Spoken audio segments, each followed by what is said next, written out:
வெளிச்சம் கண்டார்கள் மாபெரும் வெளிச்சம் மங்கிடா மனஜோதி மகிமை சாட்சி மங்கிடா மனஜோதி மகிமை சாட்சி புதுமை தேவகுமாரன் இருந்தார் பெத்தேகாரன் உள்ளனை மீறி பிறந்தாரே உள்ளனை மீறி தவழ்ந்தாரே பண்புமிகும் ஈபாயகனே பள்ளத்தாக்கி பள்ளத்தாக்கி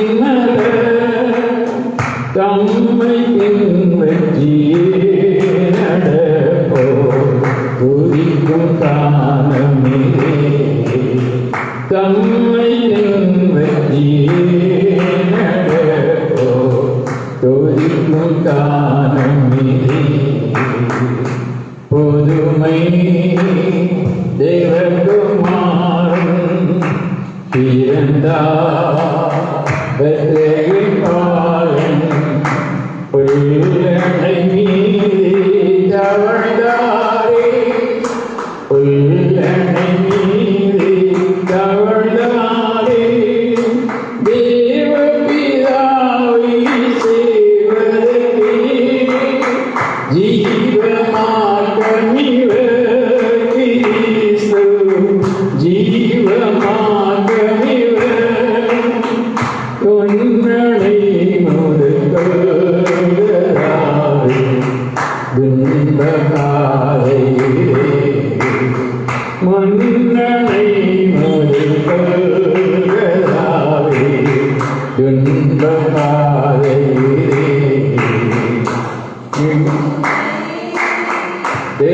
தேவகுமாரன் பிறந்தார் பெத்தேகாரன் உள்ளனை மீறி தவழ்ந்தாரே உள்ளனை மீறி தவழ்ந்தாரே விண்வெளி வெள்ளி காயகரே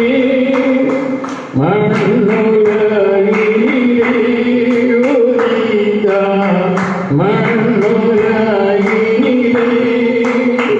மீண்டும் இன்னலை போல் வருவார் மன்னன் வாக்குமிரே மீண்டும் இன்னலை போல் வருவார் மன்னன் வாக்குமிரே புதுமை தேவகுமாரன் பிறந்தார் பெத்தேகாரன் உள்ளனை மீறி தவழ்ந்தாரே உள்ளனை மீறி தவழ்ந்தாரே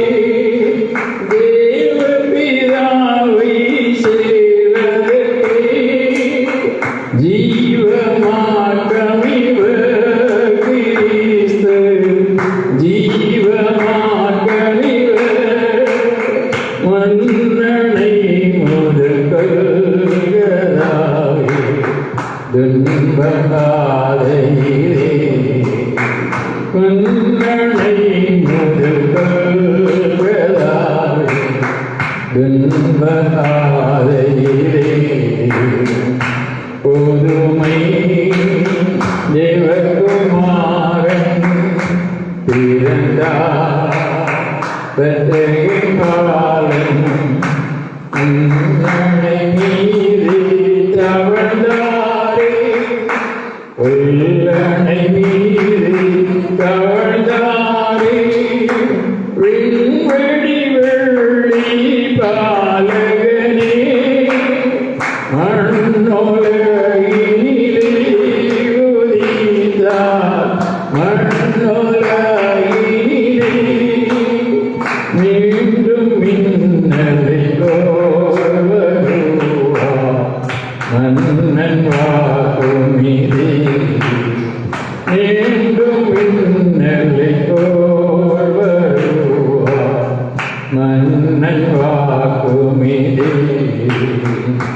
புதுமை தேவகுமாரன் பிறந்தார் பெத்லகேம் பாலன் புல்லணை மீது தவழ்ந்தாரே புல்லணை மீது தவழ்ந்தாரே தேவ பிதாவை சேர்வதற்கே ஜீவமார்க்கமிவர் கிறிஸ்து ஜீவமார்க்கமிவர் மன்னனை முதல் கல்களாவே துன்பகாரையிலே மன்னனை முதல் கல்களாவே துன்பகாரையிலே புதுமை தேவகுமாரன் பிறந்தார் பெத்லகேம் பாலன் புல்லணை மீது தவழ்ந்தாரே புல்லணை மீது தவழ்ந்தாரே. அல்லேலூயா. உண்மையானபடி நாம் இயேசுவை அறிவோமையானால் நாம் நீதிமான்களாக மாற்றப்படுவோம். நீதிமானுடைய வீட்டிலே ரட்சிப்பின் கம்பீர சத்தம் உண்டு. புல்லணை மீதிலே பிறந்ததான இயேசுவை காணும்படியாக சாஸ்திரிகள் வந்தார். இங்கே ஒரு பெரிய கம்பீரம் உண்டாகும். அவருடைய இருதயத்திலே ஒரு பெரிய மகிழ்ச்சி. அவர்கள் பரிசுகளை எல்லாம் வைக்கிறார்கள். வானத்தின் நட்சத்திரத்தினால் நடத்தப்பட்டதான மெய்ப்பர்கள் வருகிறார். அவர்கள் இயேசுவை கண்டு சந்தோஷப்பட்டார்கள். இயேசுவை நாம் காணும் போதெல்லாம் நமக்கு உண்டாகிற சந்தோஷத்திலே இயேசுவை குறித்து நாம் சொல்வோம். நம்முடைய இயேசு துக்கம் நிறைந்தவராய் பாடு அனுபவித்தவராய் இருந்தாலும் கூட அநேகரை ரட்சிக்கிறதான தேவனாயிருந்தார். அநேகருக்கு ஜீவ மார்க்கத்தை காண்பிக்கிறவராயிருந்தார். அப்படிப்பட்டதான நிலையில கர்த்தர் நம்மை மாற்றி இருக்கிறபடியால் கர்த்தரை நாம் நன்றியோடு ஸ்தோத்திரம் பண்ணுவோம். ஹல்லேலூயா.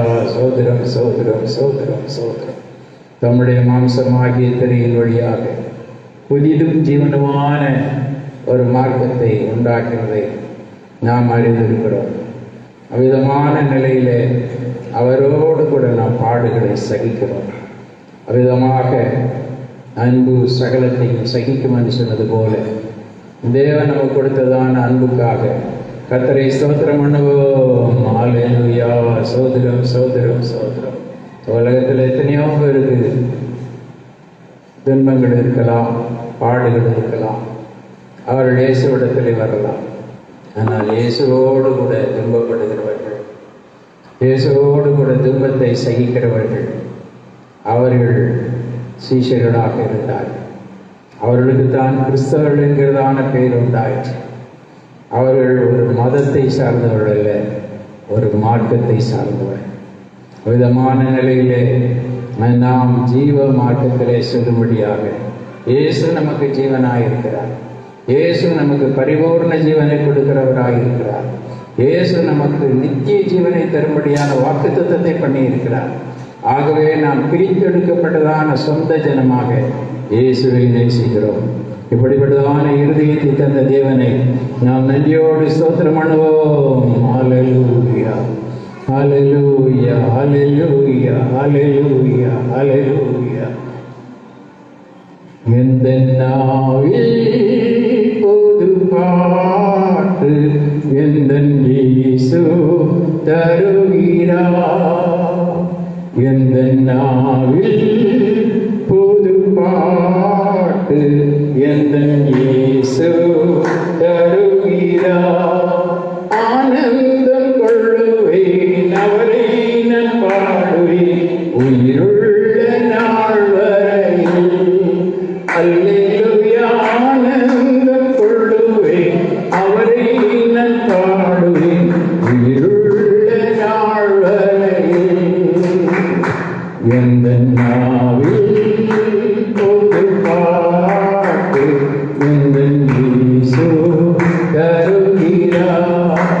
இந்த பாடு என்னை என்ன செய்திடும், அவ்வுலக வாழ்வை காண காத்திருக்கிறேன். யூரக பாடு என்னை என்ன செய்திடும்,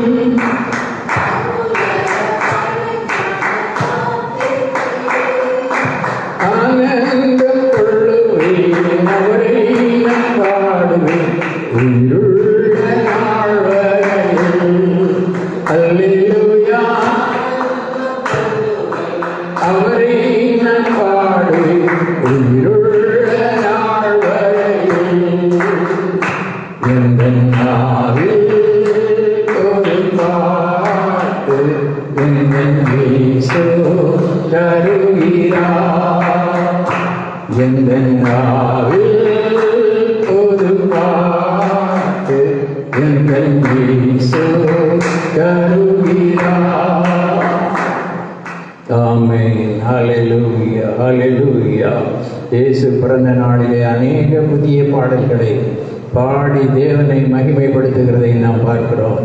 நாமும் கூட புதிய அபிஷேகத்தினால் நிரப்பப்படும் போது, ஒரு புதிதான கிருபையை உணரும் போது, ஒரு புதிதான நன்மையை பெற்றுக்கொள்வோம் என்கிறதான நம்பிக்கையிலே சந்தோஷமாக இருக்கிறோம்.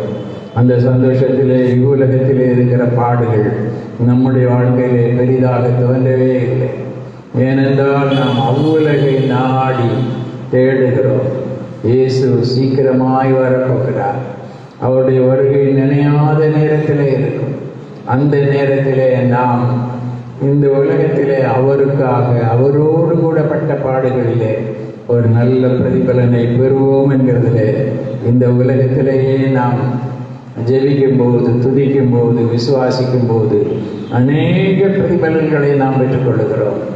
ஆனால் இந்த உலகத்திலே பெற்றுக்கொள்ளுகிறதான நன்மைகளை காட்டிலும் தேவன் நமக்கு கொடுத்திருக்கிறதான வாக்குத்தத்தம் மறுமைக்கான ஆசீர்வாதங்கள், ஆவிக்குரிய ஆசீர்வாதங்கள். அவ்விதமான நிலையிலே நம்முடைய ஆவியிலே நாம் பெற்றுக்கொள்ளுகிறதான ஆசீர்வாதங்கள் இவ்வுலக பாடு என்னை என்ன செய்திடும், அவ்வுலக வாழ்வை காண காத்திருக்கிறேன் என்று சொல்லி நம்மை மாற்றும்படியாக இயேசுவே வாசலாயிருக்கிறார், இயேசுவே வழியாயிருக்கிறார். அவர் இந்த உலகத்திலே ஒரு மானிடனாக பிறவாத பட்சத்திலே இந்த உலகத்தில் இருக்கிறதான ஜனங்கள் இந்த விசுவாசத்துக்குள்ளாக வரமாட்டார்கள். இந்த அறிவை இழந்தவர்களும் கூட இந்த விசுவாசத்திலே இருந்து மகிழ முடியாது. ஆடம்பர வாழ்வை வெறுத்தவர் நம்முடைய வாழ்க்கையிலே ஆடம்பரத்தை விரும்புகிறவர்களாயிருக்கும். ஆனால் மனமேட்டிமை இருக்கும், பெருமை இருக்கும், அகந்தே இருக்கும். ஆனால் ஆடம்பரமான வாழ்க்கை வெறுத்ததான நிலையிலே காட்டு புஷ்பங்களை ஒடுத்து வைக்கிறதான கர்த்தர் நம்மை ஒடுத்து வைக்கிறதான காரியத்திலே கர்த்தரை துதிக்கிறவளாயிருப்போம், ஸ்தோத்திரம் பண்ணுகிறவளாயிருப்போம். நேற்று தினத்திலும் கூட இந்த கிராமத்திலே சென்றபோது அந்த ஜனங்கள் மிகவும் எளியவர்களாயிருக்கிறதான நிலையிலே ஒரு போதகர் அவர்களுக்கான வஸ்திரங்களை கொடுத்து அவர்களை சந்தோஷப்படுத்தினார். ஒருவேளை அந்த வஸ்திரத்தை உங்களுக்கு கொடுத்தால் நீங்கள் வாங்குவீர்களா என்னவென்று தெரியாது, பட்டணத்து வாசிகள். ஆனால் இந்த ஏழை ஜனங்களுக்கு இருந்த சந்தோஷமாக இருந்தது. ஏனென்றால் கர்த்தர் இந்த ஆடையை கொடுத்தாரே என்கிறதான மகிழ்ச்சி. விதமாக அவருடைய வாழ்க்கையிலே கர்த்தர் கொடுத்தார் என்கிறதான நிலையிலே ஆடம்பரம் அல்ல, தேவனே அழகுபடுத்துகிறார். அதற்காக கர்த்தரை ஸ்தோத்திரம் பண்ணுவோம். ஹல்லேலூயா, ஹல்லேலூயா. நம்மை கர்த்தர் அழகுபடுத்தி இருக்கிறார். நமக்கான வஸ்திரங்களை கொடுத்தவர் கர்த்தர், நமக்கான வாழ்வை கொடுத்தவர் கர்த்தர், நமக்காக ஜீவனை கொடுத்து நித்திய ஜீவனுக்காக வாக்குத்தத்தம் பண்ணினவர் கர்த்தர்.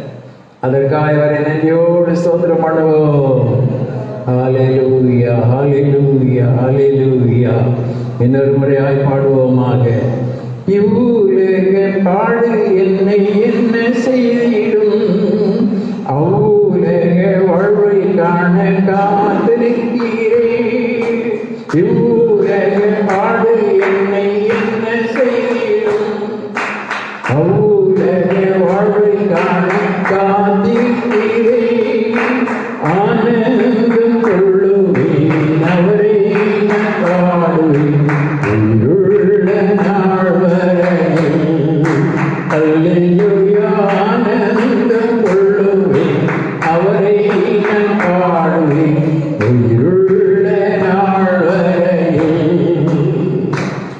நாவில் பொது காத்து எந்தன் இயேசு தருகிறார்.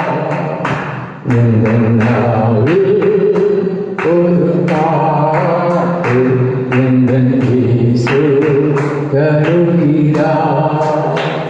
இன்னொரு முறையாக தேவனை ஸ்தோத்திரம் பண்ணுவோம். சோதரம் சோதரம் சோதரம் சோதரம் சோதரம். இறக்கத்தில் ஐஸ்வர்யமுள்ளதான எங்கள் நல்ல பிதாவே, ஆடம்பர வாழ்வை வெறுத்ததான தேவன், உண்மையே நீ தாழ்த்தினது போல எங்கள் வாழ்க்கையிலே எங்களை உடுத்து வைக்கிற, எங்களை போஷிப்பிக்கிற, எங்களுடைய ஆத்மாவுக்கான போஷாக்கை கொடுக்கிற, எங்கள் ஆவியிலே நாங்கள் உண்மையுள்ளவர்களாக இருக்கும்படியாக அநேக ரகசியங்களை கற்றுக் கொடுக்கிற உண்மை நாங்கள் நினைத்து நன்றியோடு ஸ்தோத்திரிக்கிறோம். நீர் இந்த உலகத்திலே பிறவாதிருந்தார், நாங்கள் உம்முடைய பிறப்பை குறித்து அறிய வேண்டிய பிரகாரம் அறியாதிருந்தால் நாங்களும் இருளிலே இருப்போம். இவ்வுலக பாடுகளே எங்களை மூழ்கடித்து கொள்ளும். எங்கள் இருதயம் பெருந்திண்டினாலும் வெறியினாலும் லௌகீக கவலைகளினாலும் பாரப்பட்டவளாக, பாவத்துக்குள்ளானவளாக, பரிசுத்தாவியினால் உண்டாகிற ஆறுதலையும் தேர்தலையும் அறியக்கூடாதவளாக, தெய்வீக ஞானத்தை நாங்கள் உணரக்கூடாதவளாக நாங்கள் போய்விடுவோம். விதமாக நாங்கள் செல்லாதபடி நீரே எங்கள் வழியாக வாசலாயிருக்கும்படி இந்த உலகத்திலே மரியாளினுடைய மைந்தனாக அல்ல, கன்னி மரியாளினுடைய மைந்தனாக பிறந்தீரே, உண்மை நாங்கள் நன்றியோடு ஸ்தோத்திரிக்கிறோம். மீதியான வேளையிலும் உம்முடைய வசனத்திலே வேண்டிய பிரசித்த வெளிச்ச தெளிவுகளை கொடுத்து எங்களை இன்னும் முன்னேறி செல்லும்படியாய் நடத்துகிறார்கள். ஓரிடத்தில் இருக்கிறவர்களுக்கும் சமீபத்தில் இருக்கிறவர்களுக்கும் சாட்சியாக இருக்கிற இயேசுவின் நாமத்தில் பிதாவே, ஆமென். கர்த்தரண்டியோடு ஸ்தோத்திரம் பண்ணுவோம். சோதரம் சோதரம் சோதரம். உங்கள் அனைவருக்கும் ரட்சகராக இயேசு கிறிஸ்து பிறந்ததான பிறப்பினுடைய வாழ்த்தை நான் தெரிவித்துக் கொள்கிறேன். சில இயேசு கிறிஸ்துவின் பிறப்பின் நாளை குறித்து பல காரியங்களை சொல்லுவார். இயேசுவை குறித்து அந்த காலத்திலேயே பல காரியங்களை சொன்னார். மரியாளின் மைந்தன் என்றார்கள், பேர்சபலினால் பிசாசை திறத்துகிறான் என்றார்கள். எத்தனையோ விதமான காரியங்கள் எல்லாம் இருக்குது. ஆனாலும் என் இயேசு பிதாவின் சித்தம் செய்கிறவராக பேதுருவை பார்த்து எனக்கு பின்னாலே போ சாத்தானே என்று சொன்னாலும் இயேசுவின் பின்னையால் வந்த பேதுரு இயேசுவையே பின்பற்றினார். கடைசி வழிந்தும் இயேசுவினுடைய வழியிலே வந்தார். மரித்த போது கூட இயேசு கிறிஸ்துவை காட்டி கொடுத்ததான, இயேசு கிறிஸ்துவை மறுதளித்ததான காரியத்தை உணர்ந்து எல்லாரையும் போல என்னை சிலுவையிலே அறையார்கள், தலைகளாக வைத்து அறையுங்கள் என்று சொல்லி அவன் மன ஆறுதலை பெற்றுக்கொண்டான். எனக்கு அருமையானுடைய அந்த அளவிலே இயேசுவின் அன்பு பெரியது. அவர் நம்முடைய வாழ்க்கையிலே கடிந்து கொண்டாலும் சிற்றித்தாலும் அது நமக்கும் அவருக்கும் உடைய ஒரு ரகசியம்.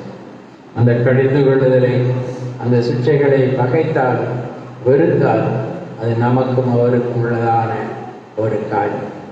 நாம் அவரை விட்டோமேயானால் இந்த உலகத்திலே இயேசு இல்லாத ஒரு வாழ்க்கை. நாம் அவரோடு கூட இருக்கும்படியாக அவரை அறிந்திருந்தால் அவர் நமக்காக செய்கிற காரியங்கள் நன்கு விளங்கும். அப்பொழுது இயேசுவின் பிறப்பு ஒரு நாளைக்குரியதல்ல, எல்லா நாளுக்கும் உரியதாக இருந்தார். எல்லா நாளும் ஒன்று போல் இருக்க முடியாது. ஆகையினால்தான் இயேசுவினுடைய பிறப்பின் நாளை நாம் நினைவு வருகிறோம். இயேசு சிலுவையில் அறையப்பட்ட நாளை நினைவு வருகிறோம். இயேசு உயிர்த்தெழுந்ததான நாளை நினைவு வருகிறோம். ஏனென்றால் அவர் ஒரு மனுஷகுமாரனாக இந்த உலகத்திலே இருந்து நம்மை மனுஷகுமாரனாக எப்படி வாழ வேண்டும் என்பதை காட்டி தேவகுமாரனாக தம்மை வெளிப்படுத்தி மரித்து உயிர்த்தெழுந்தார். அற்புத அடையாளங்களை செய்தார். நமக்கும் அவ்விதமான அதிகாரத்தை கொடுத்து விசுவாசிக்கிறவர்களால் நடக்கிற அடையாளங்களாக சொல்லி நம்முடைய வாழ்க்கையிலே நாம் அவரை விசுவாசிக்கும் போது அநேக அற்புத அடையாளங்களை செய்யும்படியாக அவர் செயல்படுகிறார். நம்மை கொண்டு செயல்படுகிறார், நம்மிலிருந்து செயல்படுகிறார். அந்த செயல்பாடு தொடரும்படியான நிலையிலே நாம் யூதாசை போல பண ஆசை உள்ளவர்களாக சேர வேண்டாத இடத்துல சேர்ந்து நம்முடைய வாழ்க்கையிலே நாம் இயேசுவை காட்டி கொடுத்ததான நிலையிலே நம்முடைய மனவேதனைக்குள்ளாக நாம் செல்லாதபடிக்கு இயேசுவையே நாம் பின்பற்றும் போது இயேசு நம்முடைய வாழ்க்கையிலே நமக்குள்ளாக பிறந்தவராக மாத்திரமல்ல, வளருகிறவராக, பலப்படுகிறவராக, நம்மையும் பலப்படுத்துகிறவராக, நாமும் கிறிஸ்துவுக்குள்ளாக தேறி வரும்படியாக பரிசுத்த ஆவியானவரை கொண்டு நமக்கு உதவி செய்கிறார். இந்த நிலையிலே நாம் தேவனுடைய சபையிலே வளரும்படியாக, பலப்படும்படியாக தேவனே கிரியை செய்கிறார். அதற்காக கர்த்தரை நாம் நன்றியோடு ஸ்தோத்திரிக்க கடமைப்பட்டவர்களாக இருக்கிறோம். இந்த நாளிலுமாக தேவ சமூகத்திலே நான் ஜெபித்த போது கர்த்தர் எனக்கு கொடுத்ததான வார்த்தை ஆசிரியர்கள்.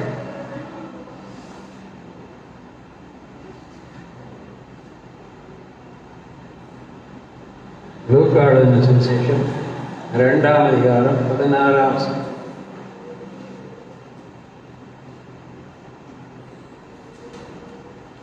லூக்கா எழுதின சுவிசேஷம் 2ஆம் அதிகாரம் 16ஆம் வசனம்.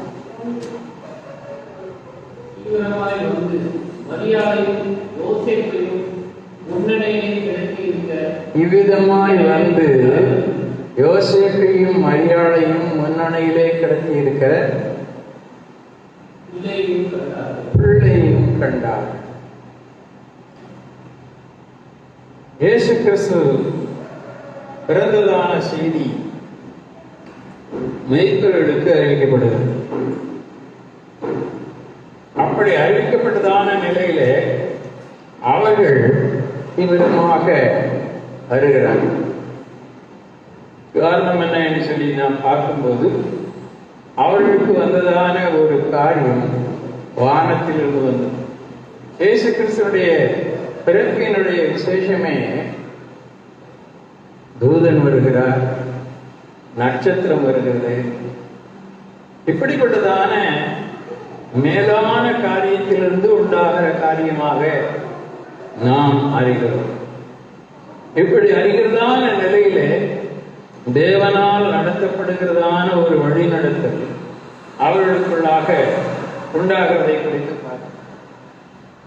இப்படி தேவனால் உண்டாகிறதான ஒரு வழி நடத்தல் என்கிறதை உடையவர்கள் தேவபக்தி உள்ளவர்களாகவும், தேவனுக்கு பிரியமானவர்களாகவும், தேவனை பின்பற்றுவர்களாகவும் வாழுகிறார். இந்த வாழ்க்கை தான் ஒரு ஆவிக்குரிய வாழ்க்கை என்று சொல்கிறதான ஒரு வாழ்க்கையாகும். இந்த வசனத்திலே நாம் வாசிக்கிறதான இந்த மெய்ப்பர்கள் தங்களுடைய வாழ்க்கையிலே தேவனிடத்திலிருந்து வந்த, பரலோகத்திலிருந்து வந்த ஒரு காரியத்தின் நிமித்தமாக அவர்கள் சந்தேகப்படவில்லை. அவர்கள் தங்களுடைய வாழ்க்கையிலே வீணான மற்ற காரியங்களை சிந்திக்கவில்லை. அவர்கள் என்ன செய்தார்கள் என்று சொன்னால் 15ஆம் வசனத்திலே பார்க்கிறோம். மெய்ப்பர்கள் ஒருவரையொருவர் நோக்கி, நாம் பெத்லெகேம் ஊருக்கு போய் நடந்ததாக கர்த்தரால் நமக்கு அறிவிக்கப்பட்ட இந்த காரியத்தை பார்ப்போம் வாருங்கள் என்று சொன்னார்.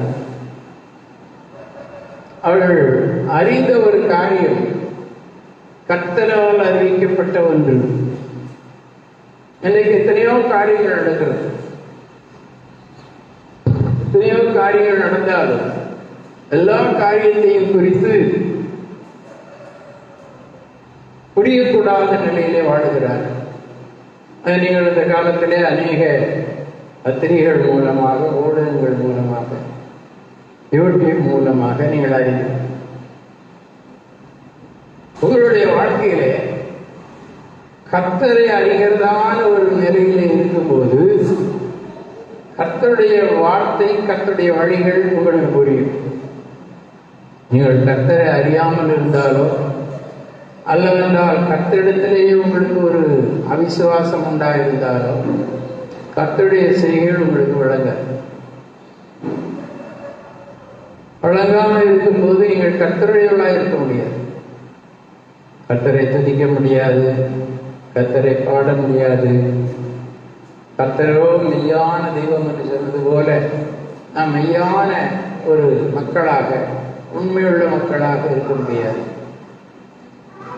ஜீவனுள்ள தேவன் என்று சொன்னது போல நம்முடைய வாழ்க்கையில ஜீவனுக்கு எதுவான கிரிகளை செய்யும்படியாக நாம் பிரயாசப்பட முடியாது. அநேக நேரங்களிலே நம்மிடத்துல செத்த கிரிகள். சில நேரங்களில் சிலரை நான் பார்ப்பேன், அவங்க பாட்டு பாடுறது எல்லாம் இருதயத்திலிருந்து வர்றது. அவங்க கைதட்டுறது கூட அப்படியே, அவங்க சர்ச்சைக்கு வரும்போது கூட தேவனுடைய சபைக்கு போகிறோங்கிறதுல அவங்க ஒரு தீவிரம் காண்பிக்கிறதான காரியத்தை காண முடியும். போவோமே என்ன ஒரு சிலர் சொல்லலாங்க, என்ன கஷ்டம், எத்தனை பாடு, எப்படி போக அப்படி பேசுவாங்க. ப்ரையாரிட்டிஸ் பண்றதில்லை. முதலாவது தேவன். அந்த அளவில் அவங்களுக்கு ஞானம் இல்லை, பிரயாசப்பட மாட்டாங்க. அப்படி இல்லைன்னு சொன்னா முதலாவது தேவன் என்கிறதான பிரயாசப்படுவாங்க. தேவன் தங்களுக்கு கொடுத்ததான ஊழியத்துல தேவன் கொடுத்தார், கர்த்தர் கொடுத்தார் என்கிறதான உறுதிப்பாடோடு நின்று கர்த்தருடைய வேலையை செய்வார். அவ்விதமாக இந்த நாட்களிலே உலகத்திலே தேவனுடைய ஊழியக்காரர்கள், தேவனுடைய பிள்ளைகள் விசுவாசம் உள்ளவர்களாக, தேவனுக்கு பிரியமானவர்களாக அநேக காரியங்களை அவர்கள் செய்து கொண்டிருக்கிறார்கள். இந்த நிலையிலே நாம் பார்க்கும்போது எனக்கு அருமையான தேவனுடைய பிள்ளைகளே, நம்முடைய ஜீவியத்திலே நாம் கர்த்தரை நமக்கு முன்பதாக நிறுத்தும் போது நாம் அசைக்கப்படுவதில்லை. கர்த்தரை நாம் முன்னிறுத்தாமல் போகும்போது அநேக காரியங்கள் நம்மை அசைத்துவிடும். நம்முடைய வாழ்க்கையிலே தேவன் செய்கிறதான காரியமே நமக்கு தெரியாதபடி சுயம் நம்மில் எழும்பிவிடும். உலகத்தார் நம்மை சூழ்ந்து கொள்வார்கள். தேவனுடைய தயவு நமக்கு கிடைக்காது. சில நேரங்களிலே தேவன் செய்ததான தயவு கூட நமக்கு தெரியாது. இவர்களை குறித்து பார்க்கும்போது இவர்கள் கர்த்தரால் உண்டாது என்கிறதான நிலையிலே இவர்கள் அறிந்தபோது அவர்கள் ஒருவரோடு ஒருவர் பேசிக்கொண்டு இந்த காரியத்தை போய் பார்ப்போம் என்கிறார். அற்புதத்தை பார்க்கும்படியாக இயேசுவை பின்பற்றின மக்கள் உண்டு, அழைப்பை பெற்றுக்கொண்டு இயேசுவை பின்பற்றின மக்கள் உண்டு. தேவன் நம்மை அற்புதத்தை காணும்படியாக அழைக்கவில்லை, அற்புதத்தை செய்யும்படியாக அழைத்திருக்கிறார். ஆகையினாலே நம்மை பரிசுத்தத்துக்கு என்று அழைத்திருக்கிறார். இன்று நாம் நம்மை பரிசுத்தப்படுத்தி நம்முடைய கிரியைகளை தேவனுக்கு ஏற்க, பரிசுத்தமுள்ள தேவனுக்கு ஏற்க நம்முடைய செயல்களை செய்யும்படியாக முயற்சிக்கும் போது அதை கர்த்தர் பார்க்கிறார். அவ்விதமான நிலையிலே தேவனுடைய வசனம் சொல்கிறது, பரிசுத்தவான்களுக்காக நீங்கள் செய்ததான அன்பின் பிரயாசத்தை மறந்து விடுகிறதற்கு பரிசுத்தமுள்ள தேவன் அநீதி உள்ளவர் அல்ல. பரிசுத்தவான்கள் இருக்கிறதான காரியத்தை சிலர் ஏற்றுக்கொள்ள மாட்டார்கள். குறைந்தபட்சம் ரட்சிக்கப்பட்ட மக்களுக்காவது நம்ம செய்யணும். ரட்சிக்கப்படாத மக்களுக்கு செய்யறது வேற, ரட்சிக்கப்பட்ட மக்களுக்கு நம்ம செய்யறது வேற. அதை குறித்து கலாத்தியருக்கு எழுதினதான நிறுவனத்தில் நீங்கள் பார்க்கும்போது, கலாத்தியருக்கு எழுதின நிறுவம் 6ஆம் அதிகாரம்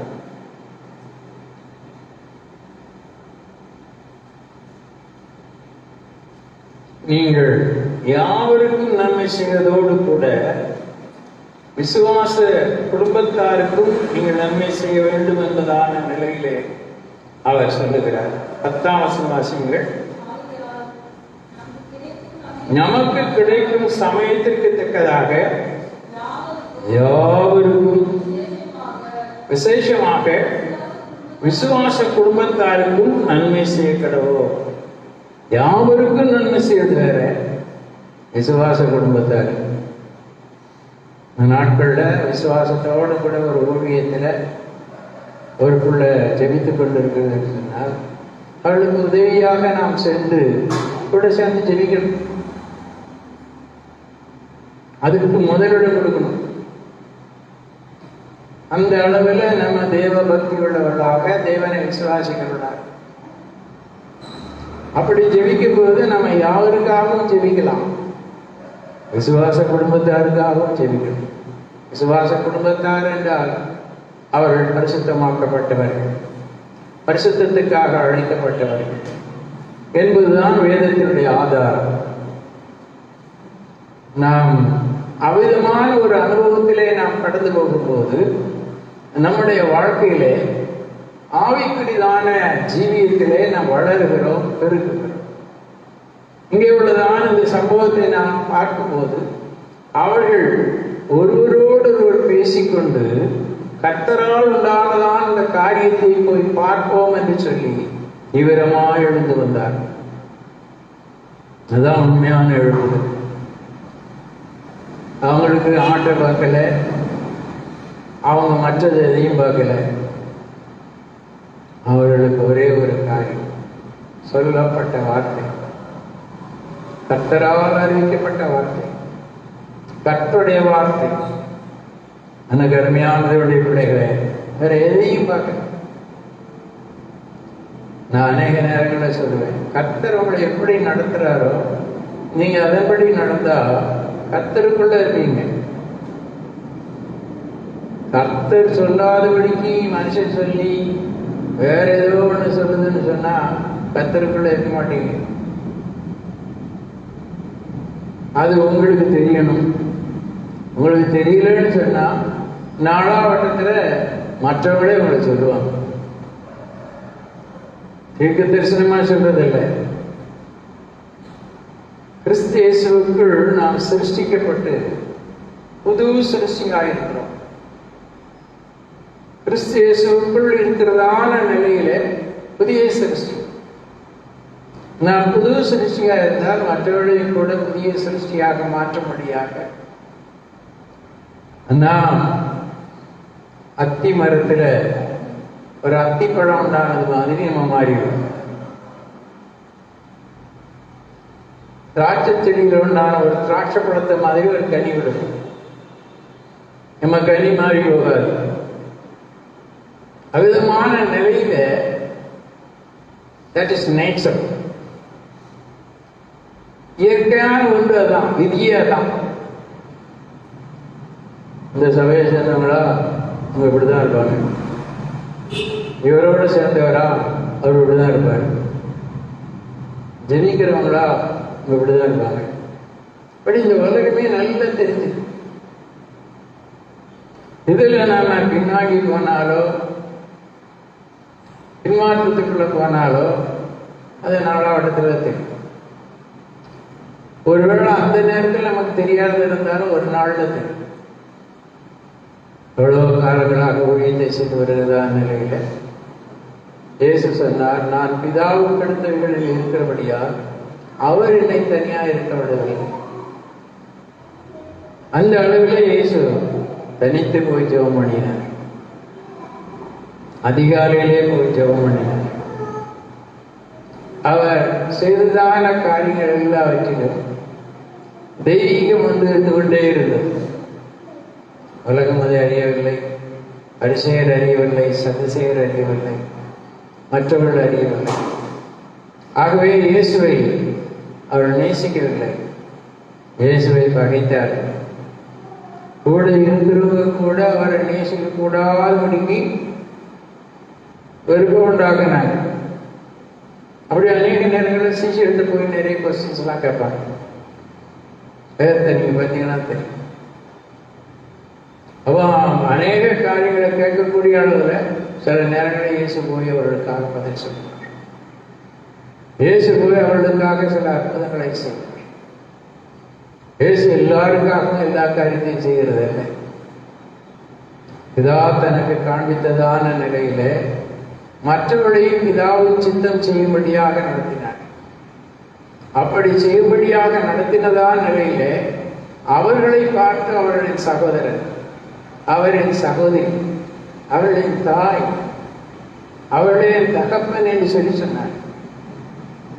இப்படிப்பட்டதான இயேசு கிறிஸ்துவனுடைய பிறப்பினுடைய காரியத்தை பிதாவாகிய தேவன் தம்முடைய தூதர்களை கொண்டு மெய்ப்பொருளுக்கு அறிவித்த போது அவர்கள் அதை கர்த்தரால் உண்டானதான காரியம் என்று உணர்ந்தபடியால் அவர்கள் அந்த வார்த்தையை கேட்டு அதை போய் பார்ப்போம் என்று சொல்லி தீவிரமாய் புறப்பட்டு வந்தார்கள்.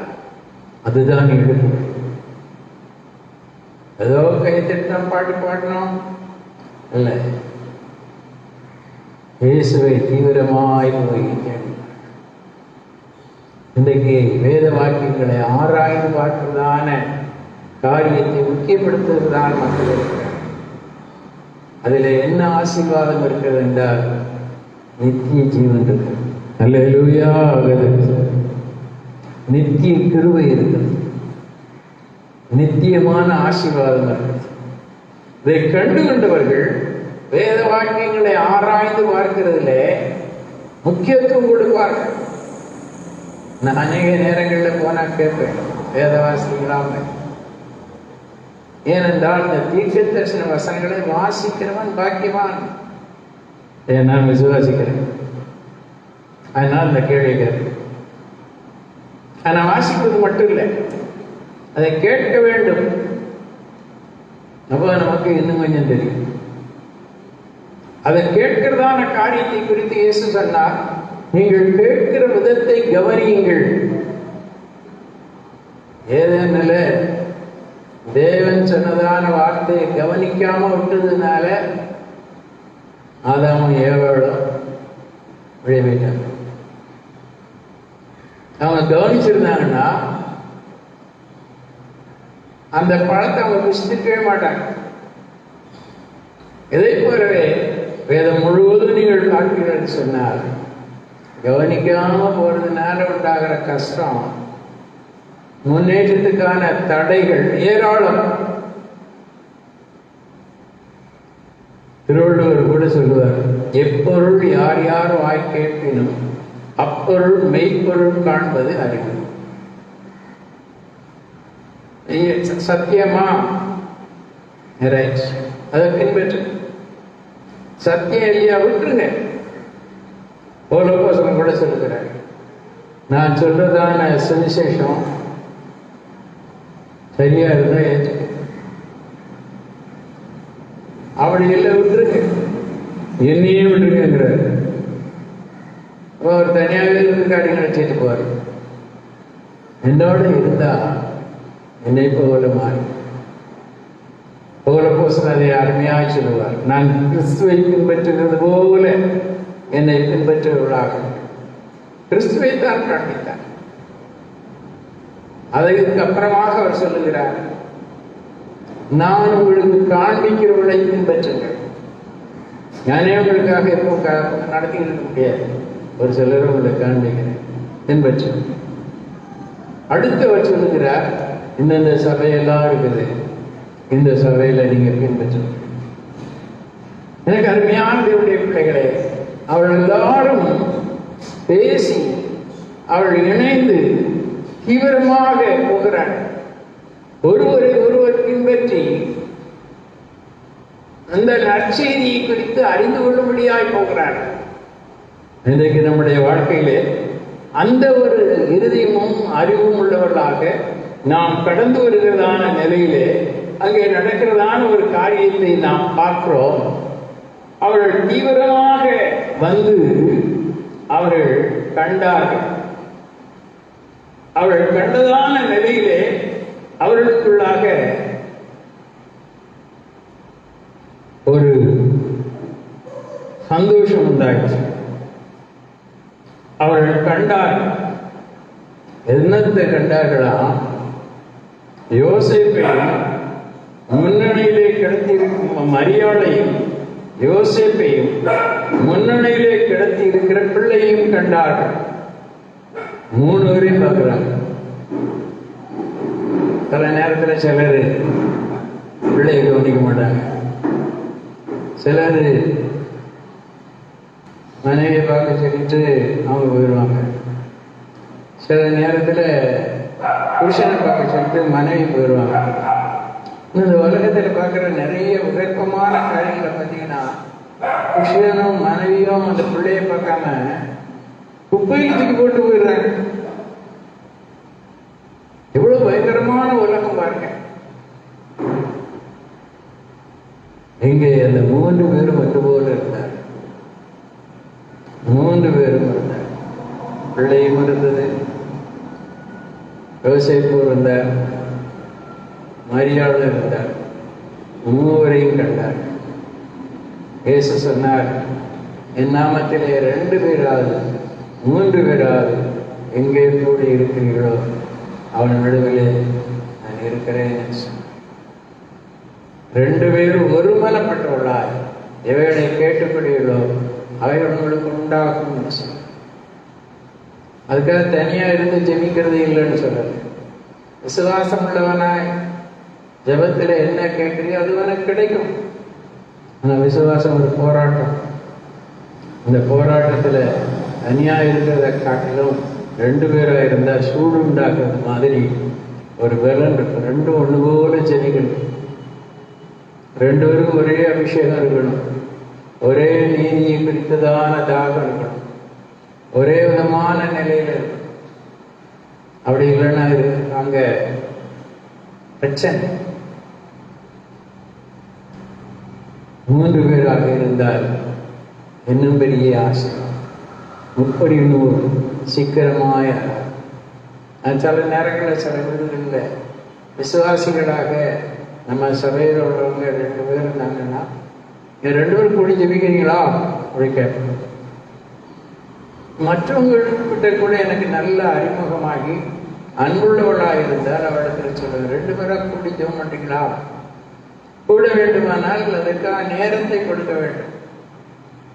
அதற்காக சில காரியங்களை நாம் விட்டு ஒதுக்கி விட்டு நாம் அந்த இடத்துல நாம் செல்ல வேண்டும்.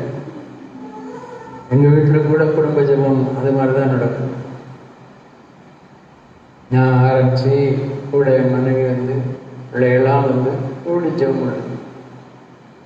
சில நேரத்தில் பிள்ளைகள் குடும்பத்தில் வந்துட்டாங்கன்னு சொன்னால் பிள்ளைகளும் பேர பிள்ளைகளும் அந்த அவங்க குடும்பமும் எங்களோட கூட இணைந்து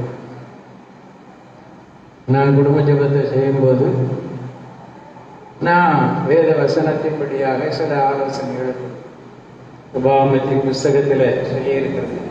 நீங்கள் உட்கார்ந்து உங்கள் பிள்ளைகளெல்லாம் கூப்பிட்டு வச்சு நீங்கள் பேசணும், தகப்பமாறு பேசணும் அப்படின்னு சொல்லியிருக்கு. உபாகமத்தின் புஸ்தகம் 6ஆம் அதிகாரம் 7ஆம் வசனம்.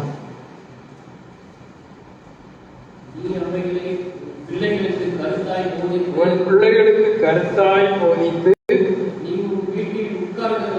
உட்கார்ந்து இருக்கிற போதும் வழியிலே நடக்கிற போதும் படுத்துக் கொள்ளுகிற போதும் எழுந்திருக்கிற போதும் அவைகளை குறித்து பேசி அவைகளை உன் கையின் மேல் அடையாளமாக கட்டிக்கொள்வாயாக. அவைகள் உன் கண்களுக்கு நடுவே ஞாபகக்குறியாக இருக்க கிடவது. இந்த அளவுக்கு தேவனுடைய வார்த்தையை குறித்து முக்கியப்படுத்தி சொல்லுகிறார். அதுல எல்லா காரியத்தையும் நம்ம செய்யறோம்னா கூட குறைஞ்சபட்சம் நம்ம என்ன செய்ய வேண்டும், பிள்ளைகள் எல்லாம் கூப்பிட்டு வச்சு குடும்ப ஜெபம் பண்ணணும். அந்த குடும்ப ஜெபத்தில் நாம குடும்ப தலைவராக இருக்கிறவங்க கொஞ்சம் பேசணும். அதில் நான் அப்படி செய்கிறது. அப்படி செய்யும்போது சில நேரங்களில் அவங்களுக்கு கூட கொஞ்சம் அது உண்டாகணும் என்பதற்காக வேறு சில புஸ்தகங்களையும் அதில் உள்ளதான பகுதிகளையும் வாசிக்கிறது. அதனால் அவருடைய வாழ்க்கையில தேவனை குறித்து அறிகிற அறிவிலே விசுவாசத்தில் அவர்கள் சில காரியங்களிலே தெளிவடையக்கூடிய வாய்ப்பு உண்டு. இந்த நிலையிலே நம்முடைய வாழ்க்கையிலே கணவன் மனைவி பிள்ளை என்கிறதான நிலையிலே ஒருமித்து இருக்கிறதான காரியம் ஒரு ஆசீர்வாதம். எவ்வளவு காலம் அப்படி இருக்க முடியும்னு சொல்ல முடியாது. ஆனா இருக்கிற வரைக்கும் தேவனுடைய சித்தம் என்னவென்று சொன்னார். ஒன்று போல அங்கே இருந்ததான மரியாதையும் யோசேப்பையும் பிள்ளையும் கண்டார். தீவிரமாய் வந்தது மாத்திரமல்ல, அவர்கள் கண்டதான காரியம். எனக்கு அருமையான தேவனுடைய பிள்ளைகளே, இன்றைக்கு சபையில அது மாதிரி ஒன்று போல, ஊழியத்தில் ஒன்று போல, சில நேரங்களில் சில ஊழியங்கள் அப்படி ஆரம்பிக்கப்பட்டு நல்லா வளர்ந்து வரும்போது அந்த போதகர் மரித்த பிற்பாடு அங்கே இடமெல்லாம் இருந்தால் கூட அந்த ஊழியம் மாறிப்போம். சில ஆர்கனைசேஷன் சில காரியங்களை ஒழுங்குபடுத்தி வச்சிருக்காங்க. அந்த ஒழுங்குல சிலர் ஒழுங்காக இருப்பாங்க. அதை சிலர் சொல்லுவாங்க பாரம்பரியம் உள்ளவர்கள். ஒழுங்கு என்று சொல்லுகிறதான ஒன்று பாரம்பரியம் என்று சொல்லி தள்ளப்படத்தக்கதல்ல. பாரம்பரியம் இருக்கிற இடத்திலே வளர்ச்சி இருக்காது.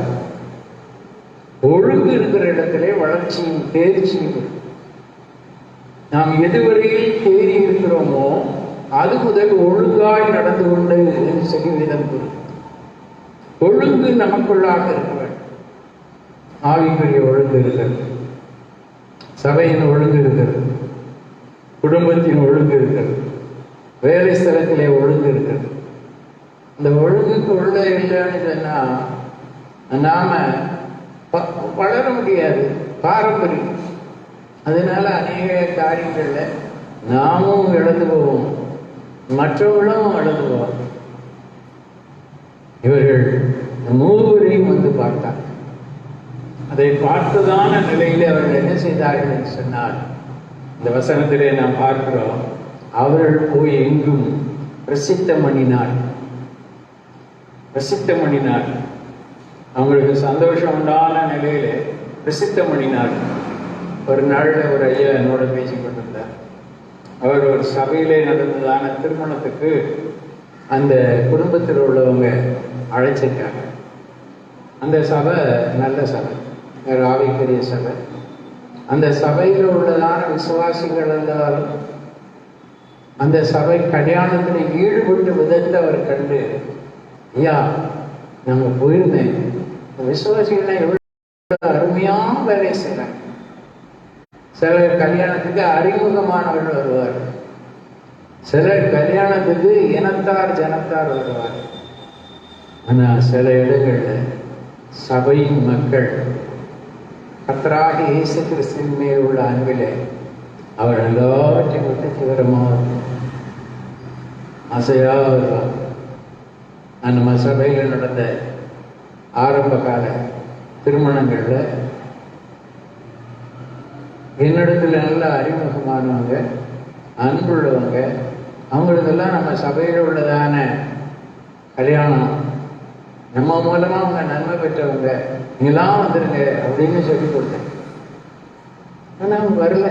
அப்பதான் நான் புரிஞ்சுக்கிட்டேன், ஆஹா இவங்க நம்மளை வச்சுதான் வேலை வாங்குறாங்களே தவிர இவங்க அன்புக்குள்ள வரல. அவங்க கல்யாணத்துக்கு நம்மளை கூடுவாங்க, ஆசீர்வாதம் போடுறதுக்கும் ஜெபம் பண்ணுறது, நம்ம ஆசீர்வாதம் போடுறது ஜெபம் பண்ணுறது. ஆனா நம்ம கல்யாணத்துக்கு வர மாட்டாங்க. அவன் நம்ம தான் அறிவோடு இருக்கணும், நம்ம தான் சரியா இருக்கணும். தேவனுடைய பிள்ளைகள், தேவனுடைய சபையில் இருக்கிறோம். தேவனுடைய சபையில நம்ம செய்ய வேண்டிய காரியங்களை நம்ம செய்யணும். அந்த விதமான சபையாக இருப்போமே. ஆனால் நம்முடைய வாழ்க்கையிலே நாம் ஒரே காரியத்தை குறித்து பிரசித்தம் பண்ணணும்.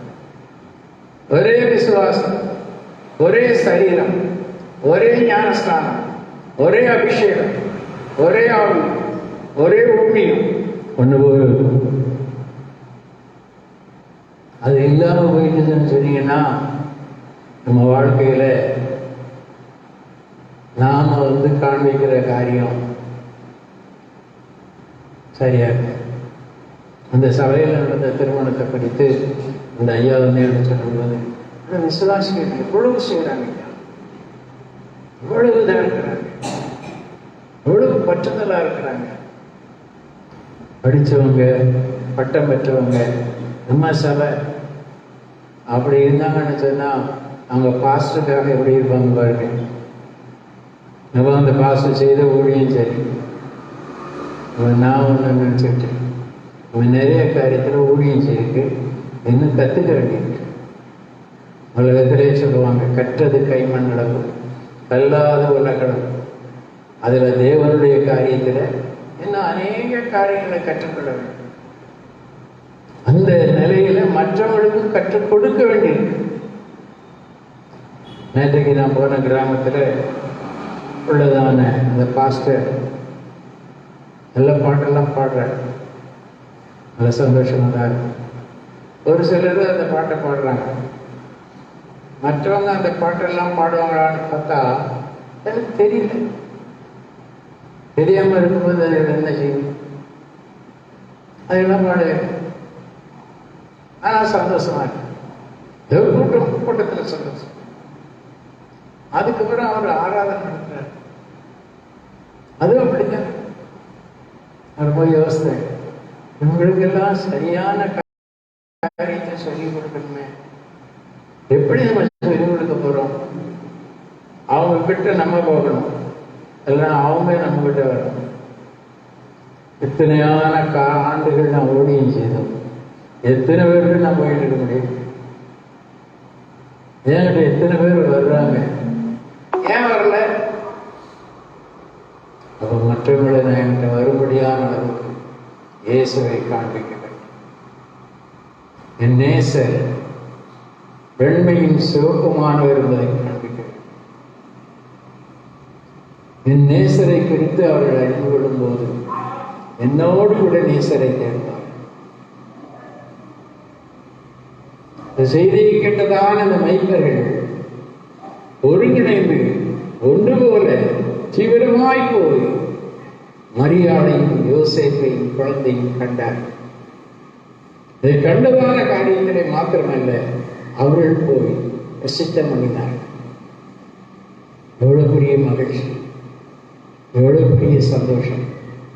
எனக்கு அருமையானது, இதுதான் கிறிஸ்து பிறப்பினுடைய ஒரு மேன்மையான ஒரு அனுபவம். இந்த அனுபவத்திலே நாம் நம்மை வைத்து நாம் கடந்து செல்லும்படியாக இந்த நாளிலே அவருடைய சமூகத்திலே நாம் கூடி வந்திருக்கிறோம். நாம் காண்பது என்ன, அதை குறித்து நாம் பிரசித்தம் பண்ண போகிறது என்ன என்கிறதான காரியம் நம்மையும் நம்முடைய இரட்சகரை குறித்ததாயிருக்கும், நம்முடைய இரட்சிப்பை குறித்ததாயிருக்கும்.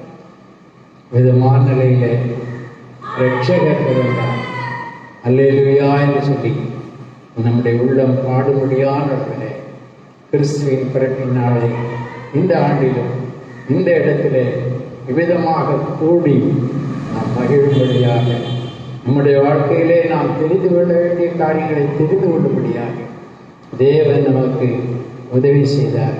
அதற்காக கர்த்தரை நன்றியோடு ஸ்தோத்திரம் பண்ணுவோம். அல்லேலூயா, சோதரம் சோதரம் இரட்சகர் பிறந்தார், அல்லேலூயா அல்லேலூயா, இரட்சகர் பிறந்தார், அல்லேலூயா, இரட்சிப்பை அளித்தார், அல்லேலூயா.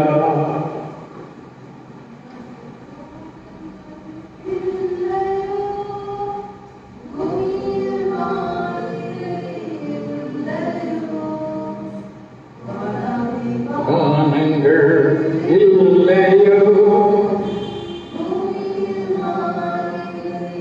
இல்லையோ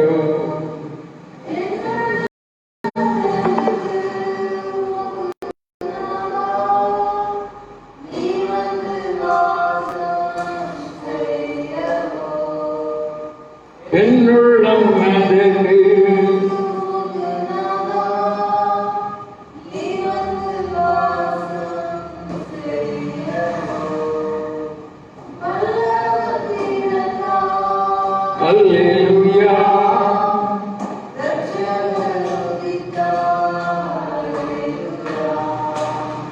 வல்லவர் பிறந்தார், அல்லேலூயா. ரட்சகர் உதித்தார், அல்லேலூயா. கர்த்தரை நாம் நன்றியோடு ஸ்தோத்திரம் பண்ணுவோம். ஹல்லேலூயா, ஹல்லேலூயா. இரக்கத்தில் ஐஸ்வர்யமுள்ளதான நீங்கள் நல்ல தகப்பனே, வல்லவர் உதித்தார், அல்லேலூயா என்று பாடுகிறது போல எங்கள் இருதயங்களிலே உம்முடைய வார்த்தையை கொண்டு நீர் பிரகாசித்ததான தேவருக்காக நன்றியோடு துதிக்கிறோம். நம் ஆண்டவரே, பிரகாசமான மனக்கண்களை உடையவர்களாக இந்த உலகத்திலே வாழும்படியாக ஆண்டவரே எங்களை பிரித்தெடுத்து எங்களுக்கான வார்த்தைகளை கொடுத்து அந்த சீசர்களைப் போல உம்மை பிரசித்தம் பண்ணவும், உம்மை காணவும், உம்முடைய ஐக்கியத்திலே நாங்கள் மகிழ்ந்து உம்மை மகிமைப்படுத்தவும் தக்கதாக இந்த ஆண்டிலும் இந்த உம்முடைய பிறப்பின் நாளை நாங்கள் மகிழ்ந்து கொண்டாட எங்களுக்கு தன் தேவருக்காக உமக்கு ஸ்தோத்திரம். எல்லா துதியும் கனத்தையும் மேன்மையும் மகிமையும் உமக்கே கொடுக்கிறோம். இயேசுவின் நாமத்தில் பிதாவே, ஆமென். பாடலை பாடும்போது காணிக்கைகளை படைத்து கர்த்தரை நாம் கனம் பண்ணுவோம்.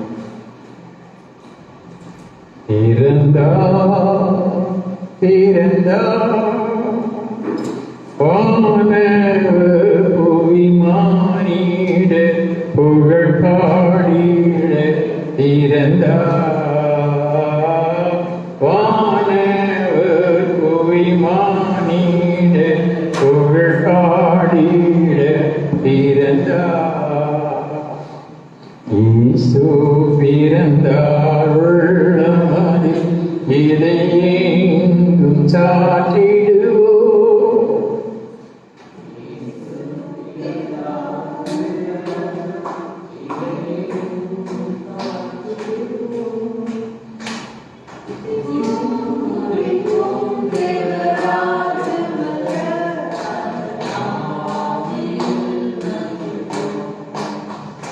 புசிப்பும் குடிப்பும் தேவராஜன் பரநாவியில் மகிழ்வோம், பரநாவியில் மகிழ்வோம். பிறந்தார், பிறந்தார், வானவர் புவி மானிட புகழ் பாடிட பிறந்தார்.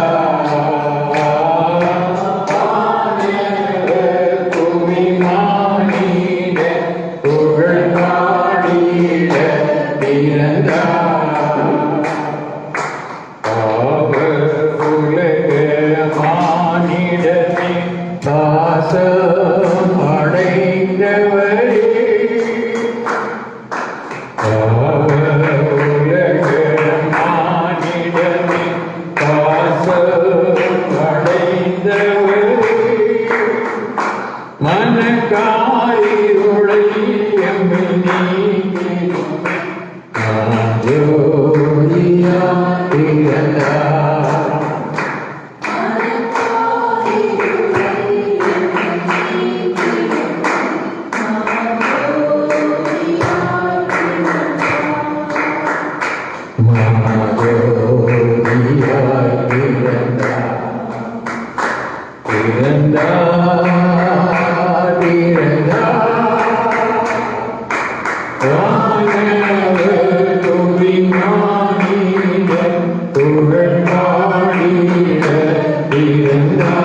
நாளிலே உமக்கென்று தங்களை ஒப்புக் கொடுத்த ஒவ்வொருவருக்காகவும் உமக்கு ஸ்தோத்திரம்.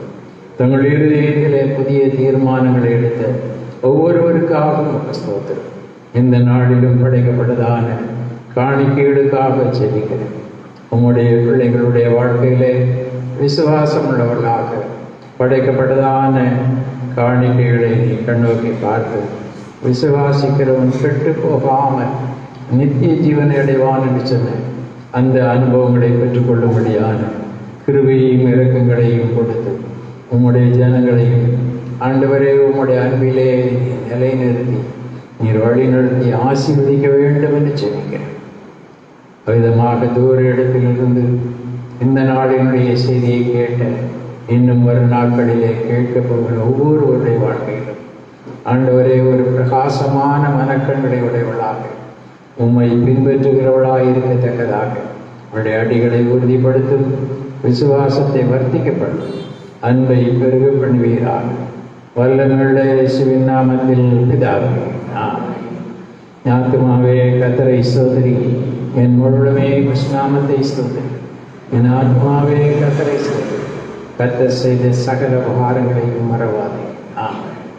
நம்முடைய கர்த்தராயிருக்கிற இயேசு கிறிஸ்துவின் கிருபையும் பிதாவாகிய தேவனுடைய அன்பும் பரிசுத்த ஆவியானவருடைய அந்யோன்யம் ஒருவரோடு கூட சதா காலங்களிலும் இருப்பதாக. ஆமென். இயேசு கிறிஸ்து மாறாதவரே, மாறாதவரே, நான் இயேசு கிறிஸ்து மாறாதவரே, நித்திய நித்தியமா. அல்லேலூயா, அல்லேலூயா, அல்லேலூயா,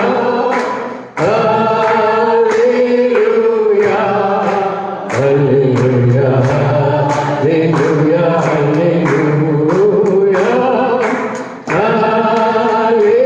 அல்லேலூயா. இயேசு கிறிஸ்து மாறாதவரே,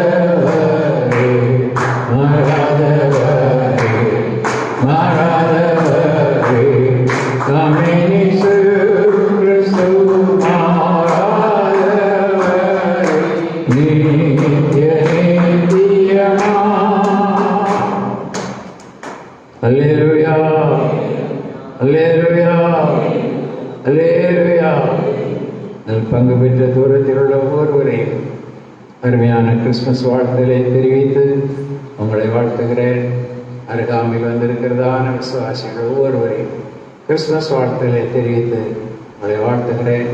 கர்த்தர் உங்களை மகிழ்ச்சியினால் நிரப்பி நித்தமும் நடத்துவாராக.